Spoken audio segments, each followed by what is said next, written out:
When you hear the word cinematic, what really comes to mind? Because let's face it, everybody and their mama wants their films to have that cinematic flair these days. But what does cinematic even mean? Cinematic, by Google's definition, means the visual qualities or aesthetic of a film or video. It is a feeling that you impart in your films. And in my opinion, there are 3 pillars that make up a strong cinematic wedding film.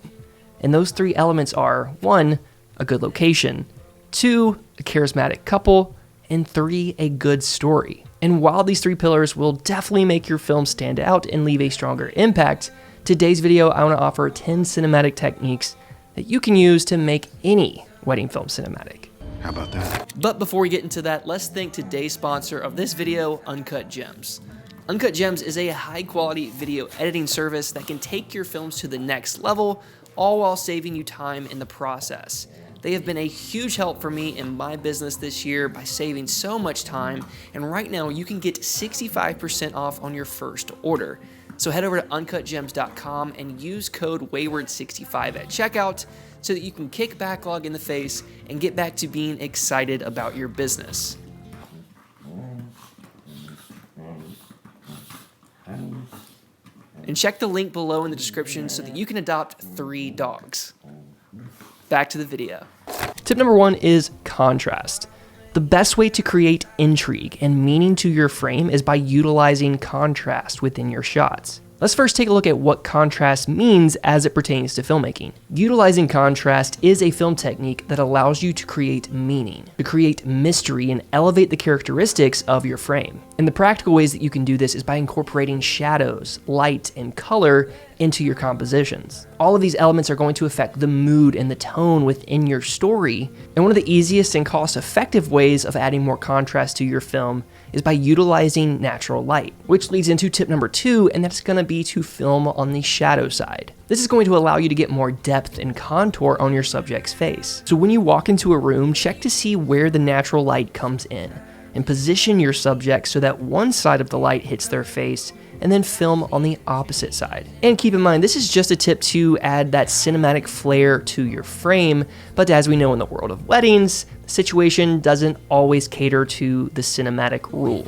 And it's always better to capture the shot to serve your story versus trying to manufacture a cinematic look and feel. Tip number 3 is the exposure triangle. Before you can really achieve a cinematic look, you have to understand proper exposure and how to achieve that in camera. So the first thing you want to understand is the exposure triangle.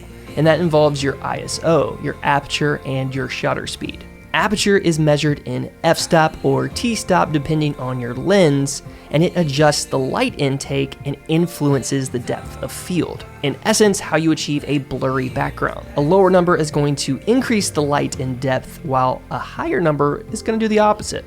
And then your shutter speed affects the brightness and also the motion blur. And your ISO determines sensor sensitivity, and the biggest tip to understand with ISO is knowing your base or dual base ISOs so that you can get the cleanest image possible. And all of these elements work in unison to properly balance and expose your image. Tip number 4 is background separation. The distance between your subject and the background is a great way to achieve more separation and intrigue within your frame. You can do this 2 ways: by moving your subject away from the background, creating more distance between them and the lens, and then using a lower aperture or a prime lens. That way you can pull that focus and attention away from the background and onto your couple. This is going to help your image feel so much more cinematic, even if the location isn't the best. Tip number 5 is defocused foreground. Inversely, you can use one of my other favorite techniques, and that is using defocused foreground. I personally love to use this technique to enhance the overall intrigue of my frame,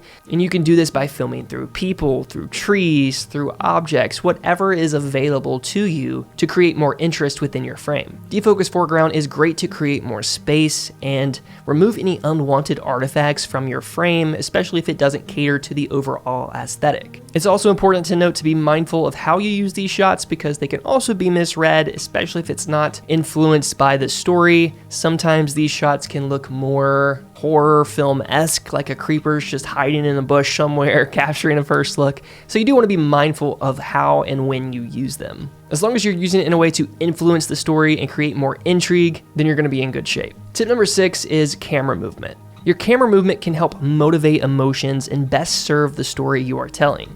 A few camera moves that I love to utilize at every single wedding to help me get that cinematic look and feel is the push in and the push out. Simple movements that can help draw the viewer's attention towards your subject or specific details like the rings, the shoes, the dress, or the couple themselves. And since I treat weddings more like a documentary, I'm using a lot of random movement throughout the day and going handheld. I'm always going for a sense of realism within my frames and at weddings so that I can build a story that feels genuine and authentic to my couple. In my opinion, these shots are best utilized during a lot of the emotional moments on the wedding day, such as the first look, the letter reads, the ceremony with the reactions and the vows.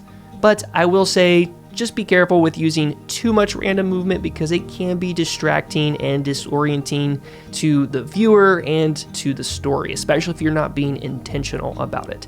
Something that I'm still working on because I have a tendency to just disregard certain moments just for the sake of simplicity, of just being handheld and mobile. So you do want to be cautious and make sure that you are always serving the story first. Tip number 7 is using the right lens.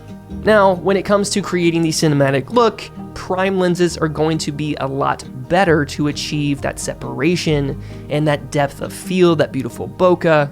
Now, I do use primes and zooms, but if you are trying to get a cinematic look and feel, prime lenses with the lower aperture is an easier way of achieving this.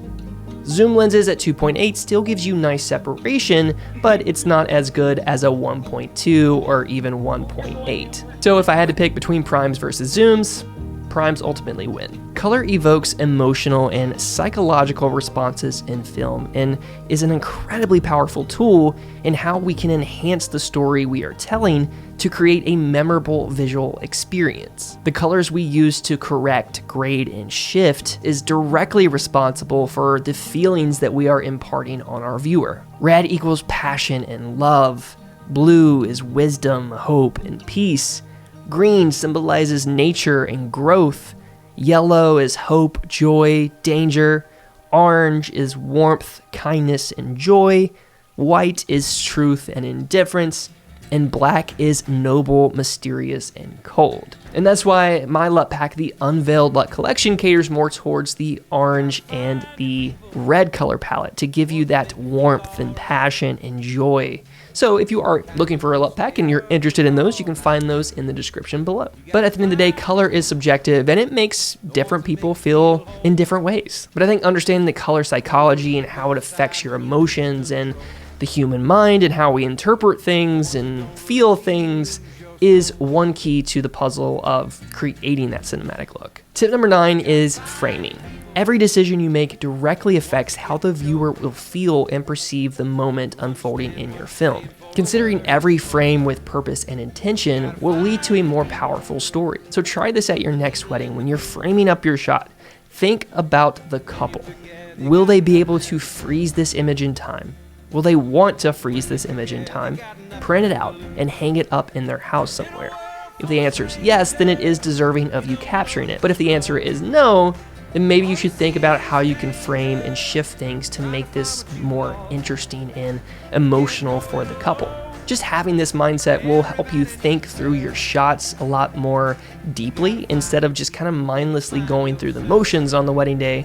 You're going to be a lot more intentional about what you capture. And utilizing techniques like the rule of thirds, leading lines, symmetry, negative space, all of these things can help you evoke that cinematic spirit. Tip number 10 is mist filters. Now, I've talked a lot about mist filters on the channel, and for good reason. I use them all the time. And in my opinion, it's one of the easiest and most practical ways that you can achieve a cinematic look and feel. Mist filters are designed to soften highlights and give you that dreamy Spielbergian look that is just so well adored. And I know that mist filters are coming up on being a little bit overused, but that's just because it is such a desired look and feel, and it's one of the easiest and most practical ways of getting that cinematic look right in camera. I personally use the Nissi Indie Mist combo, but I've used Polar Pro, I've used Tiffin.